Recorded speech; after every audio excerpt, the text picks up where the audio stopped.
Anita McVey, and you are listening to the Caretaker's Journey podcast. Welcome. I'm your host, Carol Leatham, and I am excited to welcome Anita to our show today. Anita McVey is a Midwest farmer's daughter who grew up in Northwest Iowa on a steady diet of faith, family, and food. Her passion for cooking and gardening inspired her to create a blog called Picnic Life Foodie, love that, where she shares her favorite recipes and the fond memories that they bring to mind. With their two sons, who are now out of the nest, Anita and her husband Marty live on an acreage in central Iowa, with a large garden, a fishing pond, and I love this, an energetic hunting dog named Stark. I'm so excited to welcome Anita to the show today. She's got a couple of great books out there, but first I want to just say hello. Hello, Carol. I'm so glad to join you this morning. Well, Anita, when we were just together last week in Tennessee, and I'm so excited because when I remember getting your first book. So your first book is Because He Fed Us. And I love this subtitle, Ordinary Meals, Extraordinary Messages. And it's 30 devotions that highlight these meals found in the Bible and the messages that go along with them. My favorite thing is that you say food is a love language. It nourishes, heals, and comforts, and it delights the body and soul. And this is where I kind of want to jump off today, because you talk about when food is transformed into a meal, it becomes love in action and engages all of our senses, sight, sound, touch, and smell. So that's where I want to kind of jump off today, because as a caretaker, sometimes I forget to eat. Sometimes I get so caught up in the stress and the emotions and whatever's going on that I forget to eat. So I really like that we have you coming to the show today to talk about food because I think it's critical. It is. It's critical for all of us because in some way, we're all caretakers, right? Mm-hmm. Some of you, including you and many people I know, that's much more of a focal point of your entire day, your entire week. Your life is involved around that, and that's such an important ministry. But I think in society in general, our meals and our food habits and our appreciation of what a meal means has really gotten put in that fast lane of drive-throughs. And don't get me wrong, I love my drive-throughs. There is a time and a place. But when we become so reliant on that and we don't take even 15 minutes to nourish ourselves and focus on what we're eating, where it came from, who we're with, even if it's just ourselves. If we're just with ourselves during that time, that 15 minutes can be very transformative. Oh, absolutely. And as I was thinking about our show today, I realized how many of my memories are centered around food. Yes. And family members who some are no longer living. I can think of a food situation that went along with that particular person. And one of my favorite things now is in the mornings I live with my daughter, is sitting in my office here, and right through that wall is their dining room. And every morning they try to get together for a few minutes before school and do the Bible, kind of do a little devotion and all of this. Some days they don't make it because it's kind of busy, but on the mornings that they do, I love hearing the worship music playing, and I love hearing my son-in-law's voice as he's reading a scripture. And I know they're eating breakfast and getting ready for their day. And I love that.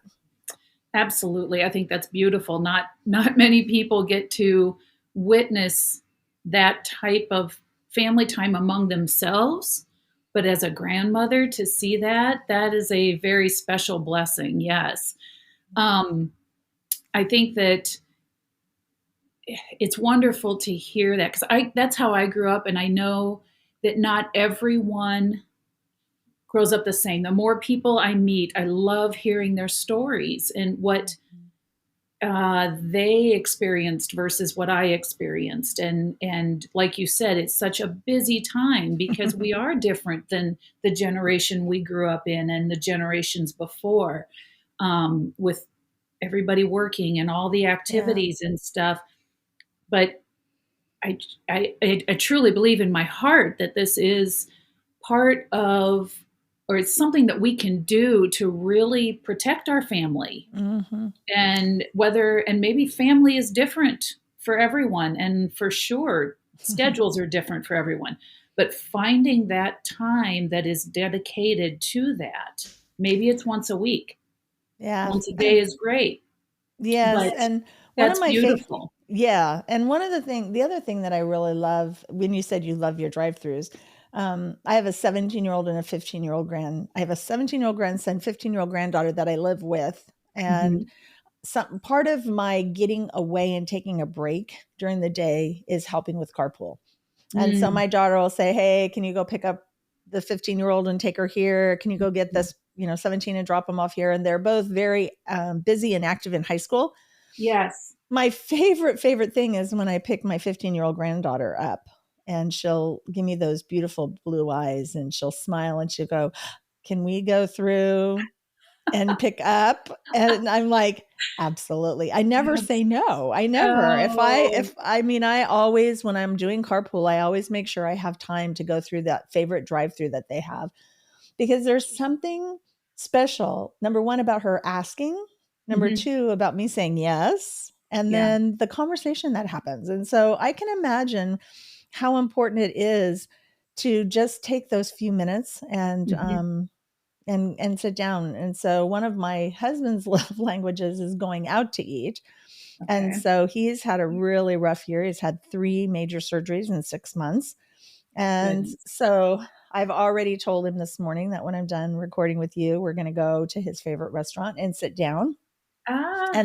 and just spend a few minutes together, kind of catching up and just talking. And so there again, I'm not cooking, Yeah. but No. I think it still counts. Notice I say that food is a love language. Yeah.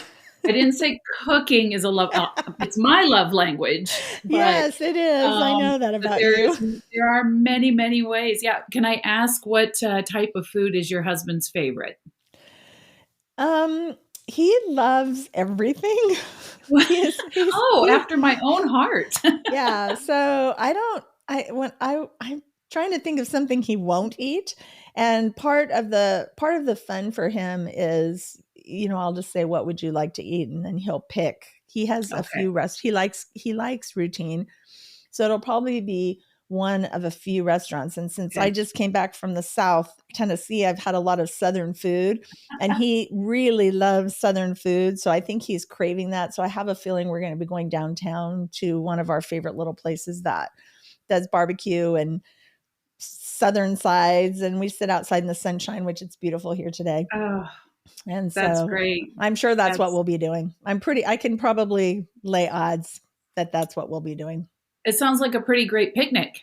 Yes, it is actually. It's a picnic table because we sit outside in the sun on a picnic Yeah, table. So you there can you do go. picnics inside too. I just, it's that casual moment of not fussiness and just being together and kind of changing your scene. I mean, I am a kitchen table girl, but I love nothing more than to take some food out and sit at a picnic table and just enjoy, like you said, soak up the sun, listen to the birds, or watch as people are going by and talk. Yeah. So how was it that you connected the idea of food and Bible stories? I've read your book, and at the end of the show today, I want you to share where they can get it. But Sure. I've read your book, and I love how you connect Mm. the Bible stories to a food message. Mhm. So how did you come up with that? And do you have a favorite one off the top of your head? I didn't warn you that I was going to do this. No, you didn't. Picking a favorite child, right? No. Yeah. So I like to call this whole experience a Godwink, multiple Godwinks, because I am not a writer by trade, never expected to write a book. I grew up immersed in food on the farm. I helped my mom, Mm. my aunts, my grandmothers. We were cooking, gardening, baking, doing dishes, canning, all the things. And about 8 years ago, I started my blog, and it was to record not only the recipes of that are family favorites, but the stories behind those Mm. recipes, so that my family would have kind of a memoir of, oh, grandma used to make this for this holiday, and simple little things, but Mm. meaningful connections. And God started winking at me with these little moments of, wow, that would make a cool devotion. And it was poignant enough that I jotted it down in my phone notes. And I kept doing that over the course of about 3 years. And I told no one because it was so clear that there was something, yet I had no idea what. Wow, 3 And years once of that no. list really filled in, um, then I started turning those notes into sentences and finding Bible verses that matched the story, or stories that matched the Bible verses that he was revealing to me. And Wow. that sounds to say that out of my mouth, that he was revealing that to me, is something I've had to come to terms with, because it truly is what happened, Yeah. but not something I would have ever been comfortable saying until now. When Don't you it happens, right? yeah, don't you love, how God just kinda takes our hand and leads us down the little path, and we don't Yes, even realize where he's taking us, right. and that's kind of how it has been for me over the last 10 years. I Mm, never I have to be honest, I never understood the role of a caretaker. I mean, I raised my children and was married and all of these things, but until my husband had his mental crisis about 8 years ago, and now with the health issues that have come, yeah. God has just really put on my heart the importance of how, as a caretaker, we can take care of ourselves and how we Mhm. can take care of those around us. And I was with my sister in Milwaukee a couple months ago, and she brought out this old, worn metal recipe box. And in this box, Anita, A is treasure trove. it is recipes from my grandmother, and I can remember standing on a bench helping her as a child in the big kitchen on in I can see it even now as I'm describing it, and there were certain recipes that I just remember Mhm, making with her, mhm, and just funny stories about how we would just laugh and be silly, and just that box brought all of those memories back. And I think that we get so caught up, and I know that I get so caught up even in the pressure of the daily caring, and the responsibilities that go along with it, the mhm, physical, the mental, the emotional, that sometimes I don't stop to take a breath and remember, or even to make those new memories. mhm. And I think that within the last few months, I've just decided I'm going to be, I don't know that I love to, well, I can't say I love to cook. I can cook. I love to Good, cook, that's okay, that's good. but my love language is room service. I don't do you mind if I borrow that one? No, yeah, you can have it, but my love language is room service. Yeah. I love I love when I go to a nice restaurant, and I love when I sit down, and I Mhm. love when somebody comes to my table and takes my order. Yes. I just love that, and my Mhm, kids love that about me because I love food, and mhm. I have tended over the last 10 years to create some pretty expensive dinners where we go I've to a heard about a restaurant. couple of those. I'd Yeah, I like to did be sh invited to one of yeah, those. yeah. My daughter-in-law says, "I love how you create a party at a restaurant and spend a fortune, and then we laugh and we look at the pictures and we remember what we ate." Yeah.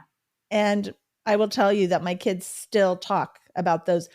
And when we're talking Mhm. expensive, I'm talking I have spent 8 or $900 Ooh, on a meal party.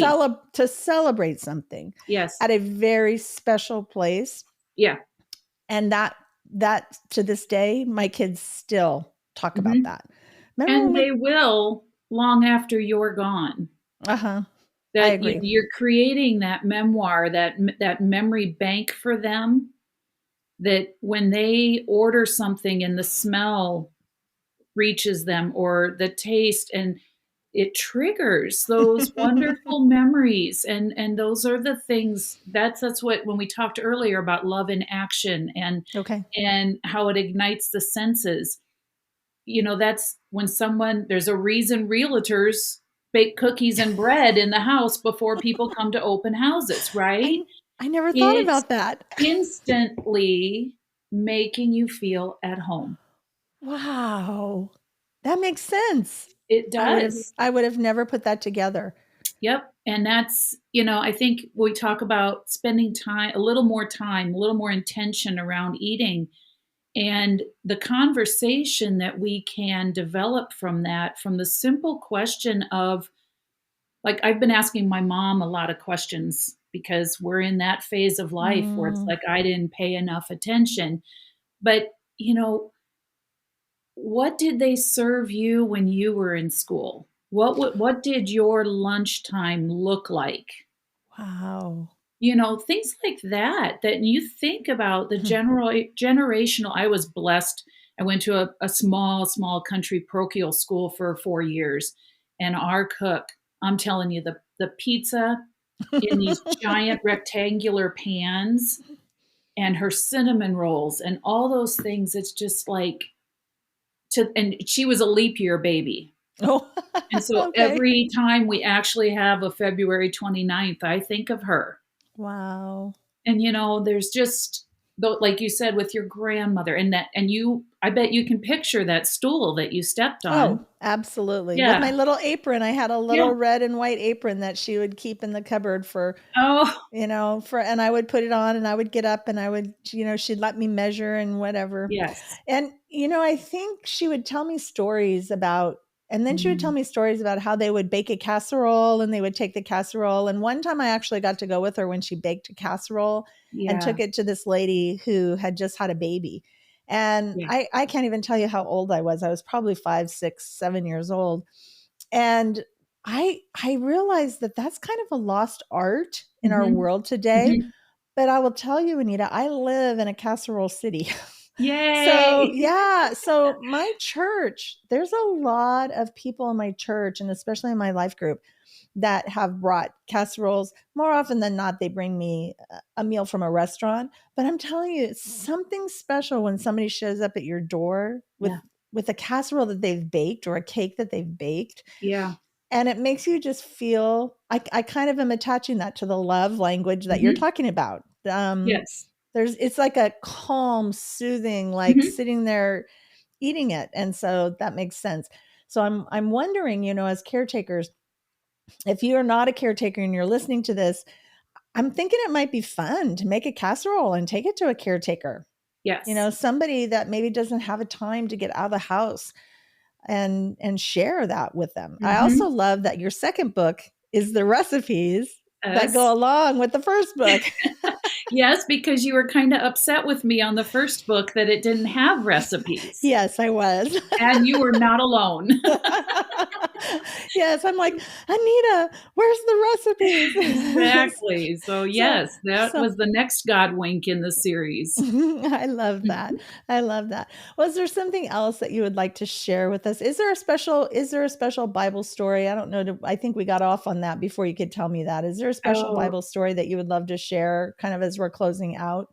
sure. I think the one that applies the most, we were talking about this preparing food for people, just that comfort food. And I don't, comfort food's kind of gotten a bad connotation in the healthy side of eating, but it doesn't have to be. Um, but there's one devotion that I talk about, waking children. You know how you have to wake children up in the morning, and I had one son that would just pop up and he was going. The other one took a little more. Okay, time to get up. Time to get up. But the devotion is called "Dead to the World."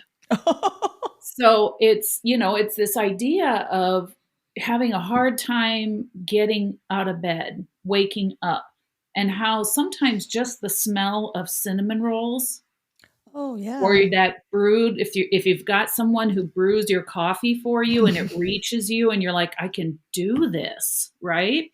Yes, And yes. it goes into that, but it compares it to the story when Jesus raised Jairus's daughter. Okay, yeah. And when he went in, they were so upset and they were giving up hope, and it was just a mess. And he said to her little girl, stand up. Mhm. And you think about being so sick and how weak you are. Mhm. But then it says she got up and walked around. Wow. So you think about that. And then he says, now give her something to eat. Ooh, chills. It's a, Okay. that's a tiny, tiny verse that I skipped over my entire life, all the Sunday school, all the vacation Bible school, all the sermons, everything. But when I was looking for little tidbits, that verse jumped out at me, not a coincidence. No. And I thought about that. I'm like, why would they take the time to put that in the Bible? Right? I mean, Yeah. he told them to give her something to eat. Well, I think we all know that when we come off of a bad cold or a bad flu or any kind of illness where food has not been appealing, when we're feeling better, we get hungry, Mhm. right? Yeah. And so Yeah. Jesus, to me, is, I am not a theologian. I do not pretend to be, but in that verse, it speaks to me that Jesus not only wanted to show that he was concerned with her well-being, but he understood what it means to be hungry Mhm. and Yes. how nourishment is going to take us to that next level so we can go on and do things. Oh, absolutely. I also get this picture of the mother of the child being Mhm. able to fix something and feed it to this daughter who was dead. Oh, Yes. what a beautiful picture. Isn't it? And when you were talking about delivering casseroles and stuff, that I grew up very much with that. It was something people did, and I've always thought about that. I'm like, yeah, it's a wonderful gesture, but I think people like when they want to show up for Mhm. someone that they Yes. care about, right? Yes, And to absolutely. show up empty-handed seems like you're trying to intrude a bit. Okay. Yeah. But when you show up with something in your hands, A there's a casserole. purpose. Yes. And when you see someone bringing you a gift, Yeah. like Jesus brings us the gift of his word, Mhm. it's like you take a deep breath and relax because there's something so good waiting for you. I love that. And of course, when you hand them the casserole, usually there's the aroma that hits you first. Yes. And the aroma is kind of like the beginning of this beautiful experience Mhm. that you're going to have. Mhm. Wow, I love that. Thank you so much for sharing that.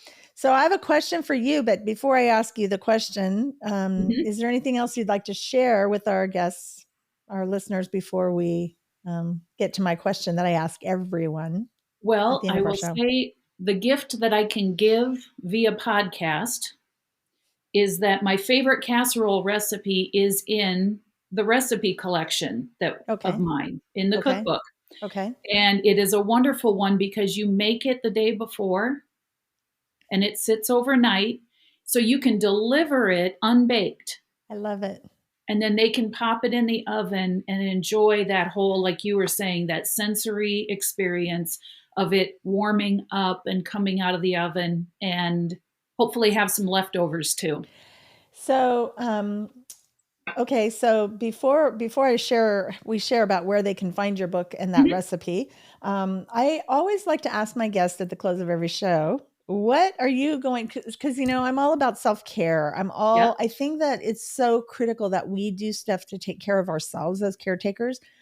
And there are times when I'm not very good at it, and Mhm. so then I get tired and I get grumpy and I get worn out and I get that's when my emotions, my fear, my negativity starts creeping in. And when I Not your stop and best. and when I stop and take care of myself, and I do that in very many different ways.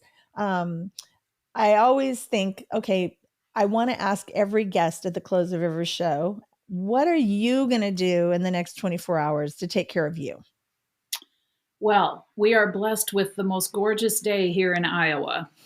And this is very unusual and almost a little scary how warm it is for March. But one thing I'm doing this afternoon is I am going to my favorite park and I am going for a walk. Oh, I love that. And tomorrow morning, I am going to make myself one of my favorite smoothies, which starts the day with my protein yogurt, my spinach, and my fruits. And it just kind of checks a bunch of boxes off first thing in the morning. So I don't worry quite as much about how the rest of the day may go. I love that so much. I love that. Yes. I think that's so important. So Anita, tell us, where can we find your book and where can we find your blog? And I will put all of this information in the show notes at the end, so that you can get them, click on them and find her. But we'll share with us real quick, how can they find your books and your blog? Sure. So my blog is picniclifefoodie.com. I'm on Facebook and Instagram as Picnic Life Foodie. And both of my books are available on Amazon. Okay. And the author name is Anita Hinkledye. That's the maiden name, Hinkledye McVey. Yeah. Okay. So, I'll put a link to your book on Amazon in the show notes. I'll awesome. get your blog information from you and put that all in the show notes so they can reach it. And then, what is the name of the casserole? Is there a specific name for the casserole that? Yes, it's that you were called talking about? chicken Essex casserole. Okay. So I'll also put that in there as well, so they know if they pick up your recipe book, that's the recipe you can put in the refrigerator overnight. Yeah. Well, thank you so much, Anita, for being on my show today. I'm just excited. I love bringing this idea of food as a love language to the caretakers. I know for me, there are mornings where I wake up and just standing at the kitchen making my coffee is just, and already talking to God about how it's going or not going. Or not going. is so critical. If you as a listener would like to read more about me and my caretaker's journey, the link to my book, Are You Ready to Find Joy When Life Gets Messy, is in the show notes as well. And I want to invite you to hit follow so that you always know when a new show drops. If you are not a caretaker, but you know a caretaker, and if you are a caretaker and you know others, share this episode with them. Share some of the other episodes with them. In the future, we have some really fun things coming up. I have an interview coming up with a woman from Alabama who's going to talk to us about what it means to exercise and how important it is to just go for a walk.